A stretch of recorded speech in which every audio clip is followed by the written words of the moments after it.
Hi, Ben Horney here with Front Office Sports, and I'm excited to welcome in Caleb Williams, former Heisman Trophy winning quarterback, number one NFL draft pick in 2024, and the current Bears starting quarterback. He has his own investment firm. There's a lot to get into. Caleb, thank you so much for joining us. Thank you. 888 Midas, that's your firm. Uh, it Yep. launched it launched a few months after you were drafted. Like you were basically ready to go. So tell me, when did you first start thinking of that firm, and how did you have it so that it was ready to rock, right as you got Yeah, drafted?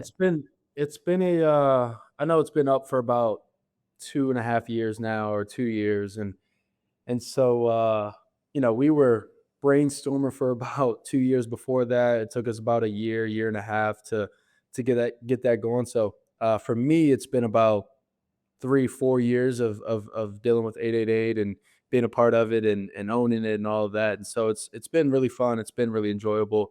Having the partners I have, they've been awesome for me throughout this process to be able to obviously play ball, focus on ball for about 7, 8 months out of the year. And then, those other months, it's a lot of meeting. It's a lot of, time with them, sitting down, discussing about, the future, the plans and things like that. Cause obviously we don't have 12 months out of the year to kind of work. And so, they're working all year round, and then, I'm working all year round. But there's certain parts of the year that I just kind of I disappear for a couple months to go do my thing I love. It's playing ball. Well, to your point, during the season, you're obviously super busy. You have this group of partners, Lou Wolf, Ross Oh yeah. Walker. These are really significant people who have great backgrounds in the world of investment, real estate, all of this. How did you even meet these people, and how did this group come together? Yeah, that's part of it's a part of USC. That's kind of how USC goes. I met John Turs. He's been really successful in his side of the world of business, and then I met Ross and Lou through John, and then from there, the minds just all came together, and at one point we all clicked and said, yeah, let's go do this. And so, I think having from all the way to Lou's age to my age, because Lou's our old guy, Lou's our wisdom guy. Um, I think it's a broad spectrum of age, and so we've seen a lot of different things, and a lot of it's me sitting back and being able to listen to their wisdom. I bring my ideas, I bring the new tech, the new all these things that I get to see, things that guys my age and people my age that we pay attention to. But some of the older things, some of the things that always work. I sit back and listen to those parts of their wisdom.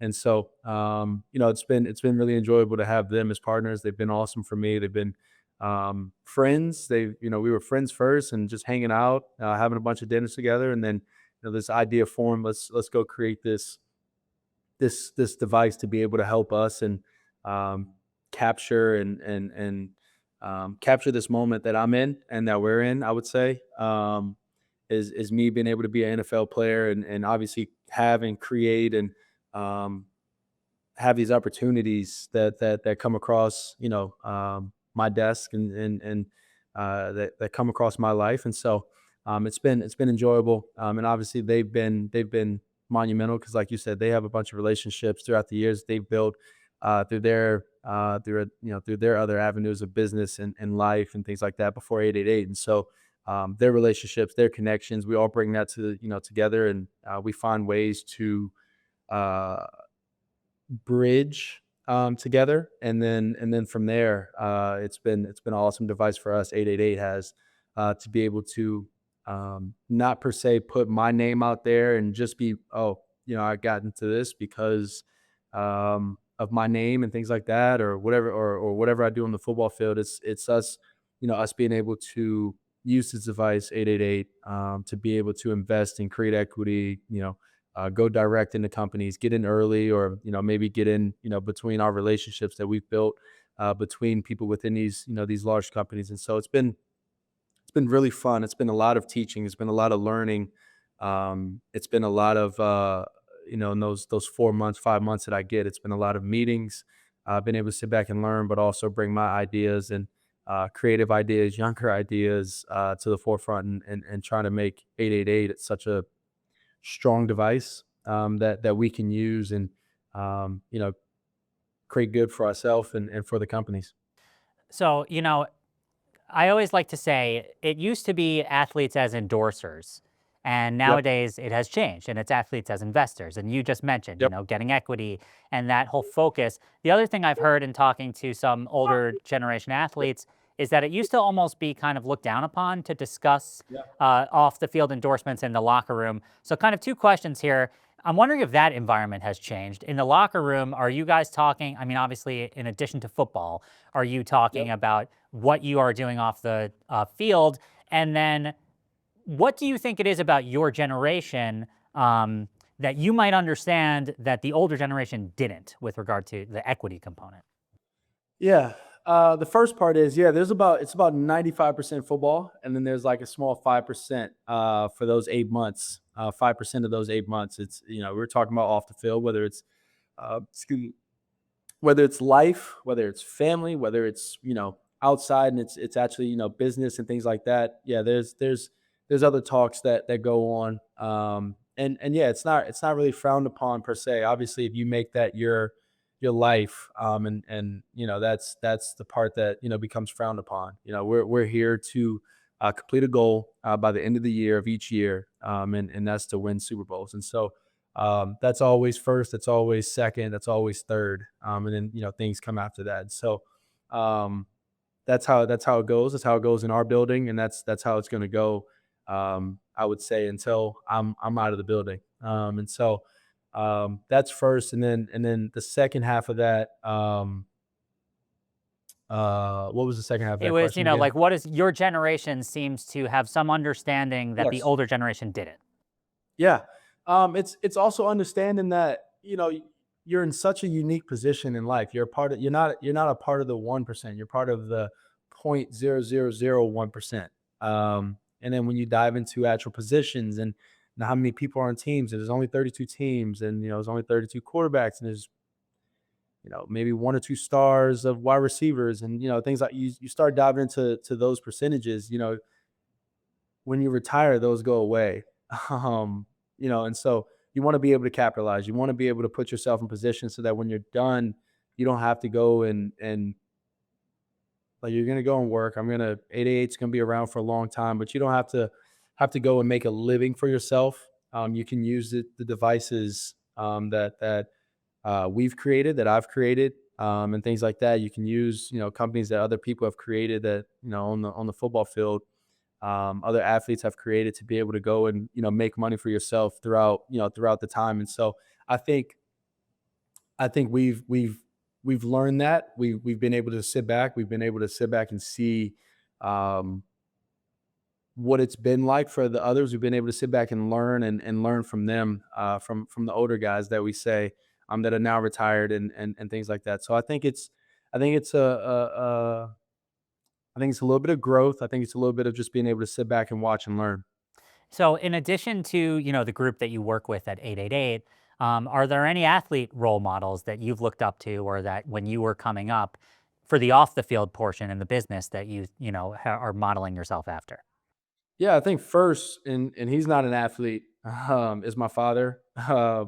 He's been a businessman my whole life. He showed me, hard work and what it takes and all these different things. And so, I would definitely say it started with him at a young age, going to his meetings, and all these different things. And then from there, I would say, I mean, MJ has been the model. Magic Johnson has been the model. Kobe has been a model for all their foundation and all their businesses, and how that's been for them. And then Steph Curry is the new age. I know he's on his the latter part of his career, but the new age of that. And then um, somebody else, Tom. I know Saquon Barkley has been in investments. I would say Joe Montana and Steve Young. Those are off the top of my head. Those are people that I can mention in the sports world. And then they've been, some of the guys are older, and most of them have started actually after, I mean, 2 or maybe 3 of those guys that I mentioned out of, I think, 8 or whatever I just mentioned is all those other guys started after their career was done. And so being able to start now, being able to take advantage of it, monument, and grow throughout my career, and not just try and start after, um, and create momentum, that way is important for me. Well, so, to your point, people used to come towards the end of their careers and realize, oh, what am I going to do now? You're an Yeah. example of, and this is happening with your generation more and more, very early Okay. on, start setting yourself up so that when it comes to that point, you're already prepared. So that Yep. kind of brings us to the latest investment you have, which is Fruitist, this berry Oh yeah. company. Um, Let me start by asking if you would be willing to share how much you invested or what stake you acquired. Let's start there. Not willing to throw that out there, but we invested a good amount, and a lot of our investments, including Fruitus, we always try and go direct. We always try and go, and get equity. It's always important for myself, whether I'm investing myself or we're using our device as 888. Um, so that's first, and then from there. Um, yeah, Fruitus actually is one of our best, I would say, so far, just off the top of my head. It's been one of our best investments, from time of investment to now, and returns, or their valuation, all these different things, and how much they've grown, and us investing, early on to now. And so, yeah, Fruitus has been awesome. Obviously, their actual fruit is amazing. If you haven't tried, you should go try. But the investment side of it, it's been really fun. It's been really enjoyable. Building that relationship with them, it's been a blast. So I'm Um, told I'm told that not only are you financially invested, but you're personally invested, and that you're actually going to yes. be visiting their farms in Peru. So tell me Oh yeah. about that trip and how excited you are for that. Yeah, I'm really excited. First time going there. And I love traveling, so I'm really excited for that. But being able to go out there and see the factory, see the farm, see all these, these different things of how these blueberries turn out, and how they turn out to be what they are. By the end of it, by the time it gets to me, and so it's fun being an ambassador. It's also enjoyable being an investor personally, and all of that. And so, I'm really excited to go out there. I believe the CEO is coming with us, which would be really enjoyable. We've obviously met and had a bunch of dinners and things like that together, but to be able to go out and see his precious baby per se of these blueberries, and the farm and things like that, it's gonna be really fun. It kind of reminds me of some old commercials. Being able to go to the farm and seeing these commercials that they show the actual farm, and the whatever fruit or whatever is being planted, or whatever the case may be. So, um, kind of nostalgic for me, and I've brought that up to him, and things like that. So it's gonna be fun. It's gonna be enjoyable. It's awesome to be able to kind of go out there and have a trip out there, and see how everything works, and how everything goes. And do you have any other plans for that trip, or is it solely focused on that? Anything else you're It's solely focused on that, but since we're going out there, we may try and add an extra day, and go somewhere else, or extra 2 days and go somewhere else out there in that side of the world. If not, we'll go back next year or the year after, and visit again. So the NWSL team, Boston Legacy, Yeah, is another investment. Is that through 888? Let me start there. that's the 880. Yes. And so tell me now, how did that come to be? NWSL valuations have risen dramatically in the Yeah, last few they've years. So grown when did you invest dramatically. and how's Yeah. that been? Uh, I don't remember exactly the date of our investment, but we've been in it for a year or more, and so yeah, they've been awesome. I actually went to a game recently, and we were actually sitting down. I was actually sitting down next to one of our, she actually owns it. Kate Nord is what we call her, and we were having a good talk, and she was telling me that we had some fun information coming up here soon, and it wasn't just Boston. It ended up being also we were expanding to be part of Cleveland, and Cleveland women's. And so it's awesome. It's been really enjoyable, and that part of it has come from the connection of being here in LA, the connection of going to USC, and so um, it's been fun. It's been enjoyable. We've built this connection, with them and to them. And then I think I'm the only. I think she told me I'm the only male investor in it, which is awesome. And so that's kudos to our device that we have, and our guys that are with us, Ross, Lou, and John, and myself and Ned, and we're excited for what's to come. Great. And so then, could you tell me, are there other investments that 888 has made that I'm missing other than Fruitist and Boston Legacy? Yeah, yeah, yeah. We have a small portion in um, XAI. We're in Goop Kitchen. We're in obviously the Monarch in NWSL women's. We're in the Cleveland Monarch with them. We're obviously in Fruitus. We're in um, we have like 10 others that we're in. Um, Zipline.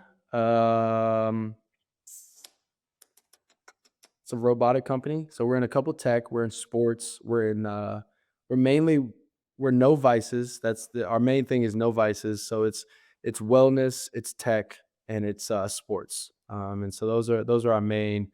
We have 5 or 6 more, I would say, that we're in that aren't coming to the top of my head, but those are the few that pop up immediately. And so um, it's been a fun device for us to be able to get into these companies and build these relationships and grow with them. Because obviously we started 2 years ago, and so now being 2 years in, and it's been really fun. It's been booming actually, per se for us. The connection, the relationships that my partners and I have built over the years now, they're showing up for us, and so I think here in the next couple of years that we're gonna be moving pretty fast and pretty well here soon.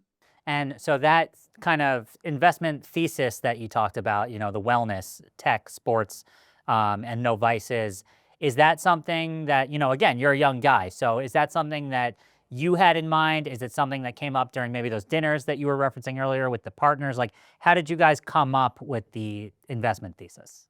Yeah, our biggest thing is investing in things that we know. And so, for instance, sports. We know sports, tech, and wellness.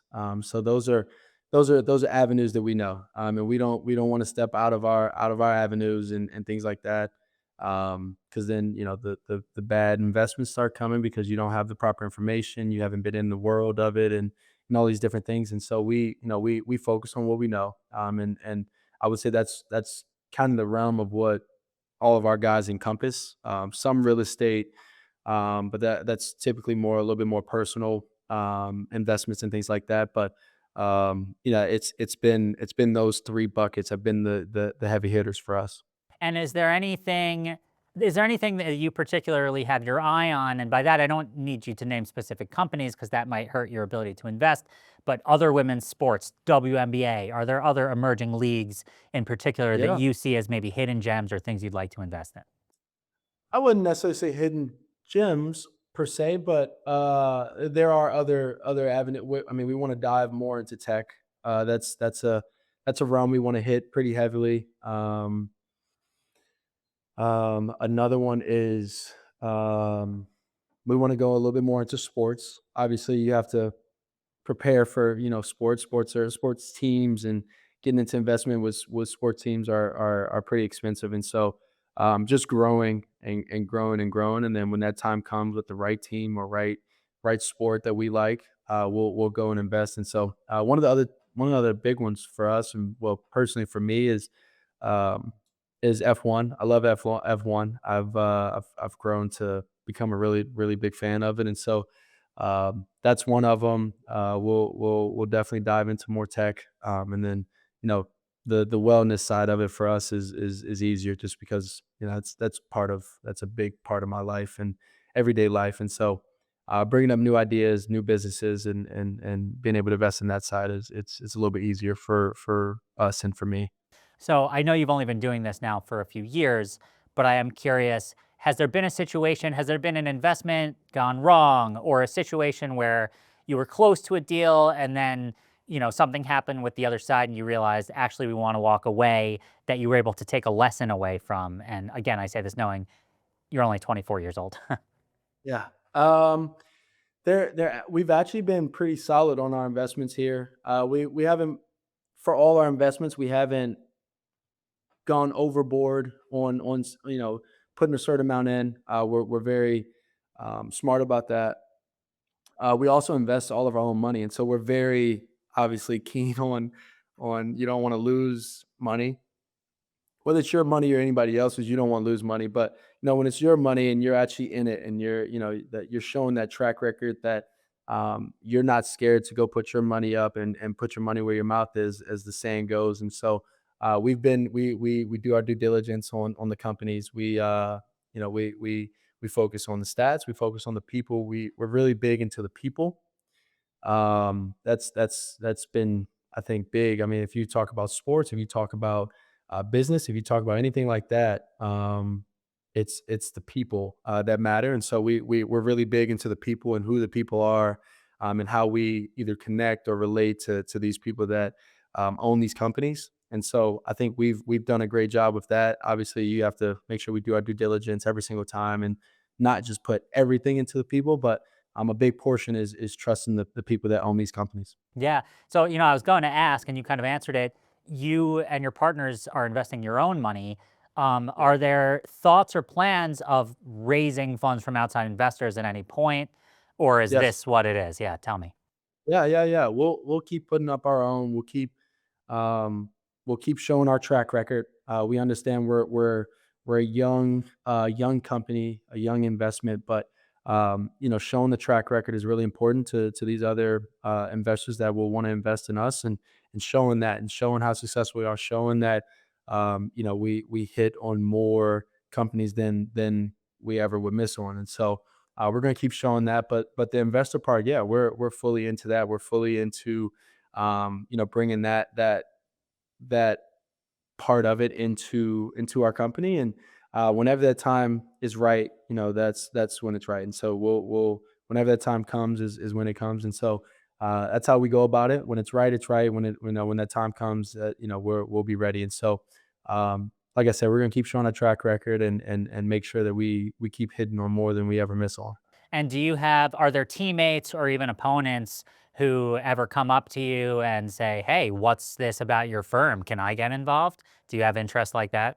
Yeah, yeah, yeah. There's teammates and friends and things like that come up to me and ask about it. What is it? How does it work? And what are we doing? And all these different things. I think a lot of it's them asking for information, and then the other part is them possibly wanting to get into it. Cool. So looking ahead, you're in the NFL right now, right? Do you have any thoughts of one day owning a piece of an NFL team? Or would you like to be so successful that you buy an NFL team in the future? Is that something you're interested in? Yeah, that was so my goal started off as winning Super Bowls. My goal started off as being one of the greatest to ever walk the planet Earth of playing football. And then it turned into, when I'm done with all of that and I've done my part, I've earned what I've earned, and um, was to go own a football team. That was my first goal, or one of my first goals as a kid growing up after I was done playing. And so that kind of transitioned to a couple other things like owning F1 and things like that. But that was my first goal as a kid, or one of my first goals after I was retired, was to own a team. That's almost like a perfect marker of what we were talking about earlier of like the difference in generations. I don't think if you asked Joe Montana, if he thought when he was a kid that he wanted to own a team. Okay, cool. I got a couple of more for you, and thanks so much for your time. This has been great. So the last thing I wanted to ask you about, this came up recently. Your nickname is the Iceman, and you're trying to get the trademark for the Iceman. And there's this funny little thing going on where George Gervin, legendary NBA player, he kind of stakes a claim to it. And then there's Chuck Liddell. I wanted to get your take on this. Were you aware of George Gervin and his nickname as the Iceman? And again, I keep pointing to your age, so it's possible you didn't even know. Yeah, yeah. No, yeah, it's funny because I didn't know. My dad probably knows. Um, his nickname was that. But yeah, it's nothing. It's not between me and George or anything like that. It's more or less um, people making clothing or people making things like that, and I can't control what people are making of me or anything like that, and putting the name on it. And so it's just to control that aspect of it. I mean, that was the main reason of doing it. I didn't I didn't at first I didn't per se like the nickname. I thought there was cooler nicknames, and then it all kind of came together. My teammates gave me the name. My teammates started calling me it around the facility and things like that. And I just kind of let it fester and let it become what it is now. And I've actually earned a liking of the name. And so I wanted to trademark it. I've been trying to do that just to make sure, like I said, that we can control what's being made and put out about me using that name. And it's all respect to George. I mean, I didn't know personally, and I understand, maybe what he's trying to do. We haven't talked, him and I, and we may talk at some point, but it was nothing between George and I. And like I said, I didn't know. But yeah, that's You kind of know, the gist of it. the whole Iceman nickname could be a great icebreaker for you guys when you do eventually talk. Yeah, Um, that could I be that always could be I funny. I always tend to think that nicknames are better when they're bestowed upon you rather than you Yeah, picking it. So even though always. you didn't like it at Al first necessarily, the fact that it has stuck means that it's the right nickname. Yeah, it's the right fit, right nickname. And so being able to, and I think it fits. Chicago is freaking frigid for many, many months out of the year. And it's like I said, I think it fits. My teammates started calling me, and it festered into a whole thing, whether it's social media or the media side of it. And obviously it started with my teammates. Thanks so much, Caleb. And for everyone watching, frontofficesports.com for more on the business and culture of sports. We got you covered.